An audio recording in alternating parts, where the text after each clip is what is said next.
Hello and welcome to Global Business Insights, where we take a deeper look at the headlines from a business perspective. Some tough news breaking in the US. The Labor Department reported that the US economy created 818,000 fewer jobs than originally thought, as was reported in the 12-month period through March 2024.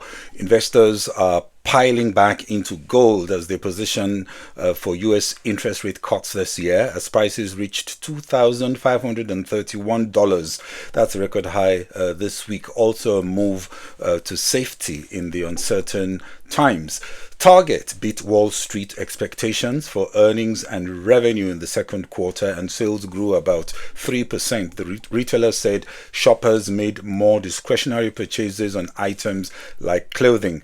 Target kept its previous full-year sales forecast the same and issued a cautious note, adding that it sees full-year sales fall on the lower end of its estimated range of flat to up 2%. US retail giant Lowe shares were down as it saw lower than expected do-it-yourself DIY sales and a pressured macroeconomic environment.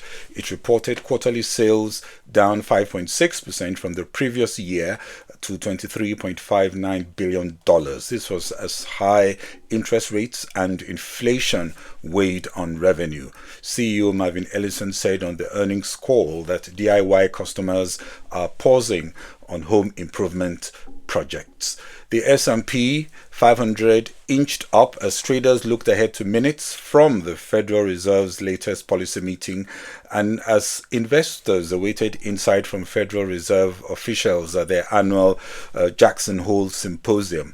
In the US, about 120 participants are gathering starting on Thursday at the annual Jackson Hole, Wyoming Economic Symposium with the theme Reassessing the Effectiveness and Transmission of Monetary Policy.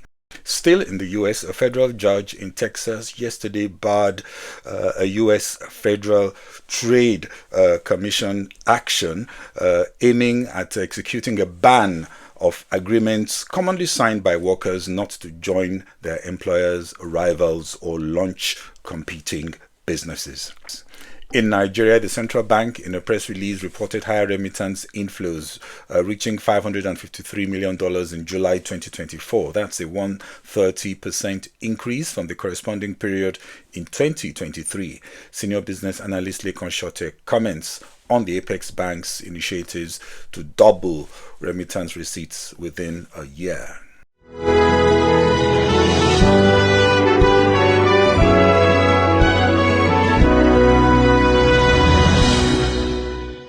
Welcome back. Gold prices at another record high, $2,531 per troy ounce. That was yesterday's trading, up over 20% in 2024, boosted by purchases by institutional investors and bullish hedge fund bets. Investors are returning to gold as US and European buyers position for lower borrowing costs, which tends to boost the attractiveness of gold.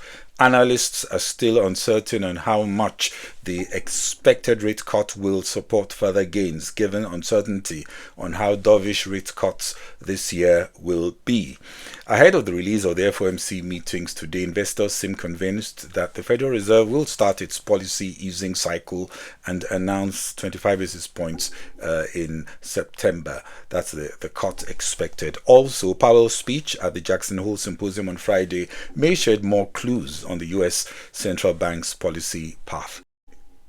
Investors may also be worried by U.S. government debt levels, U.S. elections drama, and all the tensions in the Middle East, making gold a safe place to be, with opaque private purchases increasing as wealthy individuals are also moving into the safe haven. Over-the-counter purchases have therefore become an important factor in the gold market. They're increasingly becoming more the mode.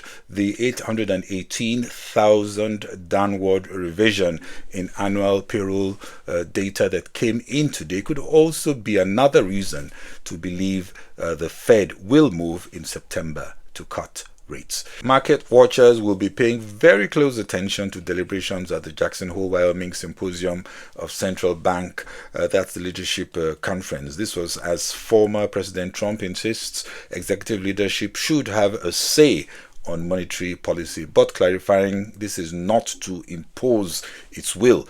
The Fed can take the counsel or leave it, he says. Also, as Kamala Harris promises to introduce legislation to arrest price gouging and more financial support injections, which some have said may complicate the fight against inflation, seen as driven by demand pressures in the US. Investors are looking for signals from Powell on cutting benchmark interest rates from its current quarter-century high. The speech of Powell is also a chance to gauge the latest thoughts about recent economic data.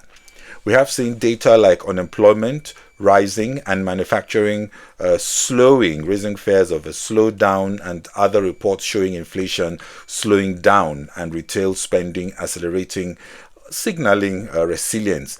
As the quarterly earnings wrap up, we have seen S&P 500 earnings per share growth up at 10.9%. Thus far, 79% of companies that reported have surpassed analyst profit estimates, while only 60% have beaten revenues targets. The pressure on margins is palpable. Outlook is less optimistic, but we are yet to see obvious evidence of a hard landing. Yesterday, Federal Reserve Board of Governors member Michelle Bowman hit newswires, tempering expectations of a near-term rate cut.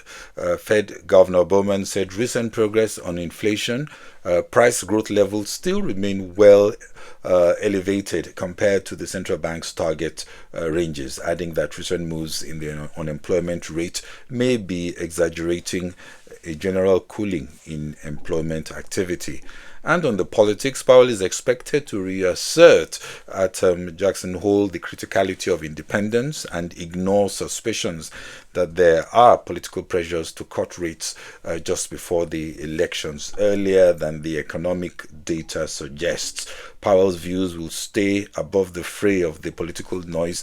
Still, the massive record high spend by both parties during the campaign may add more demand pressures, making waiting for the data to be even more important.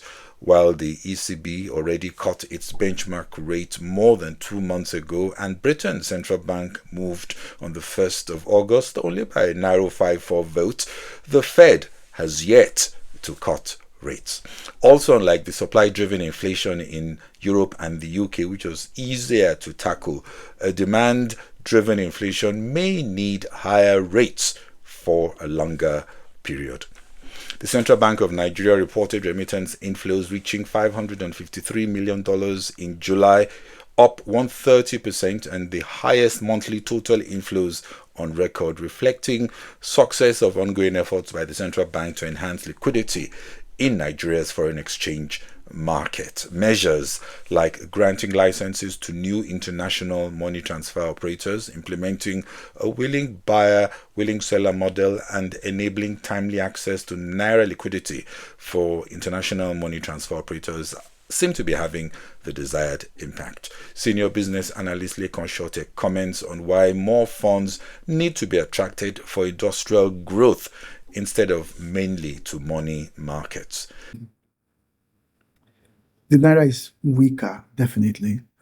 And so, diaspora Nigerians who want to send in money to their relatives and friends or for projects in Nigeria could just send something lower than they used to spend. For example, you used to send 100,000 naira to your mother in Nigeria, and then you needed just £100 to do that. Now that the naira is even weaker, maybe you can just send £50 and that will take care of that budget for you. So it's easier. So a lot of diaspora Nigerians are encouraged to send remittances back to Nigeria. And then, of course, for portfolio investments is a lot more profitable these days. treasury bonds, treasury bills pay higher returns, and that is encouraging. And so a lot of capital that is free easily flows into the Nigerian money and capital markets. And so there is market for that. There's an opportunity to investments with high yield, which is the new regime under Governor Cardoso of Central Bank. And then thirdly is that we saw the efforts of the Cardoso regime of the Central Bank to ensure that, remittances of companies in Nigeria who their remittances are made easily. For example, airlines.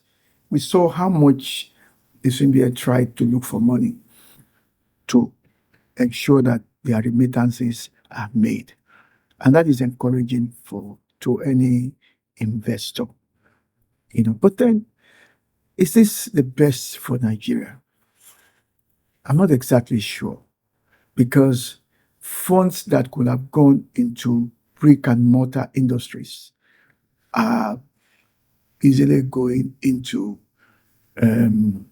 portfolio investments, because they do not have to establish routes and obey so many of our difficult rules in the business space. You will observe that the macroeconomic policies of Nigeria as at present are not too clement for profitable investment in the brick and mortar industries. Still in Nigeria, Nigerian National Petroleum Company Limited, NNPCL, yesterday released its 2023 audited accounts, declaring a 28% increase in net profit at 3.297 trillion naira. NNPC does not communicate forecasts or estimates. Return on assets, however, fell from 6.87% in 2022 to 4.4% in 2023. Return on equity was 12%, unimpressive in a country where the zero risk central bank rate is 26.75%. Saudi Aramco's return on equity for 2024 first quarter was 28.7%, more than double NNPCL. A payout of 80% by NNPC is also concerning. Is NNPCL investing in better operations, pipeline infrastructure and technologies, or is it being aggressively milked by a broke government to the detriment of its sustainability? European stock markets moved higher, rebounding after snapping a long winning streak yesterday. Earlier in Asia, shares in JD.com were down in Hong Kong after Walmart and two of its subsidiaries said they had sold all their shares in the business. US stocks looking somewhat mixed after new employment estimates suggested that the labor market wasn't as robust as previously believed. Well, that's it from me on Global Business Insights. This is Bodio Shosami. Thanks for sharing and following or subscribing on Facebook, LinkedIn, or YouTube and X. Please send your comments. Again, thank you so very much for watching. Bye-bye.